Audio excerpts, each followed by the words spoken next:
My name's Tony Moore and I'm the United Australia Party candidate for Fisher.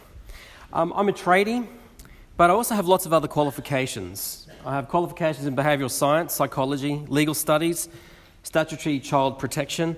I have an MBA, which is a Masters of Business and Administration, and also a Masters in Politics and Public Policy.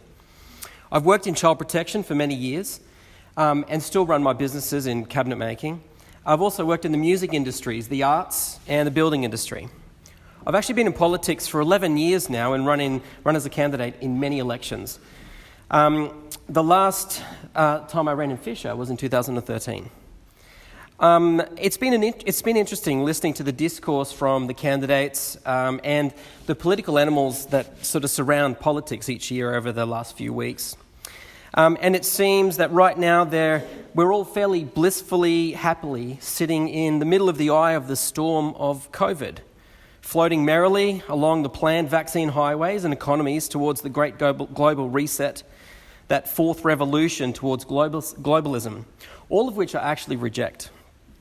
Sure, locally, our Labor state government recently gave us a hall pass from their tyranny, an election holiday from check-ins, vaccine discriminations, and the mass unethical digital and genetic surveillance of us, which fell rather grossly short, actually, removing the emergency powers, because in the last month they actually increased emergency powers.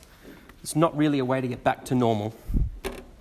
Even so, the federal Morrison government handed down a budget forecast for only 6 months, not even really until Christmas. The RBA boss stated last year that interest rate rises would not increase until the end of next year. However, last week pushed the ball of interest rate rises over the hill down towards recession.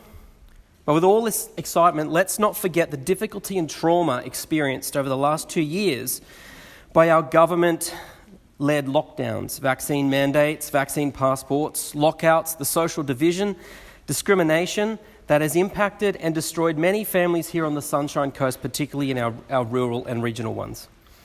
We now have homeless in places where we never thought it possible. Mothers and fathers forced to fight for survival, living in sheds, cars, with their family and with their friends. The highly educated are now serving coffee and stacking shelves, if they're allowed to have a job at all.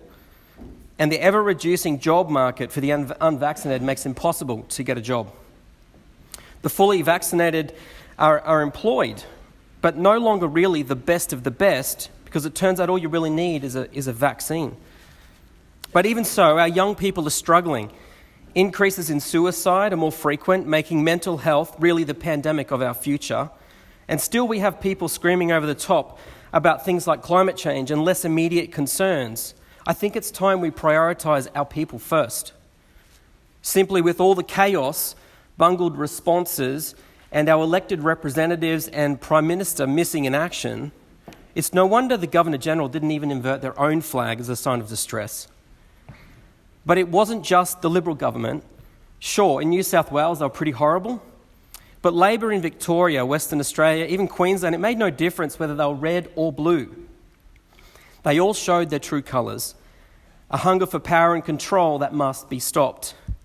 It's just no longer plausible to believe that a government works tirelessly for the people, but rather over the last 2 decades, the two-party unpreferreds have deceived the people, so that now we're working tirelessly for them, serving them, sustaining their lifestyles, the power, control over us. We consented with our vote. I apologise for the harshness that I'm speaking, but to phrase it another way, the current $1 trillion deficit, rocketing fuel prices, unaffordable increases in nearly all grocery items, services, industries, that bubble of unemployment that's about to burst when all the unvaccinated are actually severed from employment at the end of the month, in close to a month. We've got global interest rates forecast into double digits within 3 years, and no raises in income likely until December next year. But we have a plan, and our plan is people-focused. It's policy designed to actually meet the people where they are, to reduce and fix home loan interest rates for 3 years, to pay down the debt, and not let you pay that debt, but actually pay down that debt by putting an excise on our resources and making the world, the global market, pay down our debt. We're looking at policies that actually return... Thank you for your time.